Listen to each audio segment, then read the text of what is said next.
Hello everyone, welcome back to my channel. ছুটির দিনে আমি ঘুরতে বেরোবো না এমনটা কি হয়? তো আমরা দুজনে বেরিয়েছি ঘুরতে। তার আগে ওর কিছু ছবি তুলতে হবে, পাসপোর্ট সাইজের ছবি। তো আমারও পাসপোর্ট সাইজের ছবি দরকার, কিন্তু আমারগুলো তোলা আছে, কিন্তু ওরগুলো তোলা নেই। তো আমাদের বাসার কাছে একটা স্টুডিও আছে, আমরা সেই স্টুডিওতে যে কথা বলতেছিল ও, কিন্তু আমরা তখন আর তুলি নাই। আমরা যেহেতু বাহিরে যাব তার কারণে ভাবলাম যে একেবারে পরে এসে তুলব, ঠিক আছে। আর ওর হাতে একটা ব্যাগ, কারণ একটা দাদা আসছিল বাহির থেকে। ওই দাদা একজনের জন্য একটা হেডফোন কিনে রেখে গেছিলো আমাদের বাসায়, মানে বিদেশ থেকে নিয়ে আসছিল, সেটা আমাদের বাসায় ছিল। যে নিবে মানে আরেকজনটা দিতে হবে, সরাসরি আমরা তার হাতে দিতে পারবো না। আমি জানি না মানে সে কে বা যাই হোক, এটা আমি জানি না। আমার জন্য দাদা গিফট নিয়ে আসছে। আমি কখনো ভাবতে পারি নাই আমি জীবনে বিদেশি জিনিস ইউজ করব, কারণ আমার বাবার বড় ভাইয়ের বড় ছেলেরা বিদেশে থাকতো, কিন্তু জীবনে একটা পর্যন্ত চকলেট খেতে পারি নাই। আর এখন সেই মেয়ে, আমি এখন বিদেশে জিনিস ইউজ করি, ঠিক আছে। মানে এগুলো হচ্ছে সময়, সব কিছু সময়ের জন্য অপেক্ষা করতে হয়।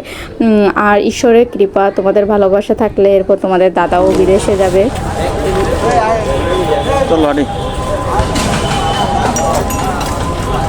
কিছু বলো। আমরা ঘুরতে আসলাম দুজনে মিলে, অবশ্য তার অনেক হচ্ছে ফ্রাইডে অথবা হলিডে যে কোনো দিন তাকে যদি নিয়ে আমি না বেরোই তার মনটা খুব খারাপ হয়ে যায়। তো এই সব দিক চিন্তা করে বের হলাম। আবার কিছুদিন পরে হয়তো যদি ঈশ্বর চায় যে ছেড়ে চলে যাবো,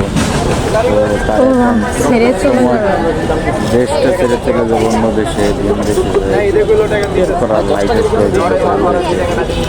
তারপরে বউর ইচ্ছেগুলো এখন যতদিন আসি না কেন দেখা উচিত, এই জন্য চেষ্টা করি তাকে নিয়ে বের হওয়ার জন্য। রাখলাম হ্যাঁ, সে নিয়ে বেরোচ্ছে। ও ঝগড়া হয়েছে, নাহলে বেরোইছে। এই কেন প্রথম কইছে নিব না রিজনের সাথে যাইতে? না আমি বলছি হচ্ছে রিজনকেও ডাকি, পরে আমার কিছু ফ্রেন্ড আসবে, ওদের সাথে আমি দেখা করতাম। তো তুমি তো সেটা চাও নাই, এর জন্য আর তাদের সাথে দেখা করবো না, মেন্টালিটি নিয়ে বের হই নাই। সে কিন্তু শুক্রবার ডিউটি ছিল, পরে ঘুরতে বেরোয় সে ফাঁদে পড়ে গেছে। হ্যাঁ, কল দিয়েছে, হ্যাঁ চলে গেছে। তার আগের দিন তো সারাদিন হাসিবদার সাথে ঘুরে বেড়াইছে না, ছুটি নিয়ে। তাও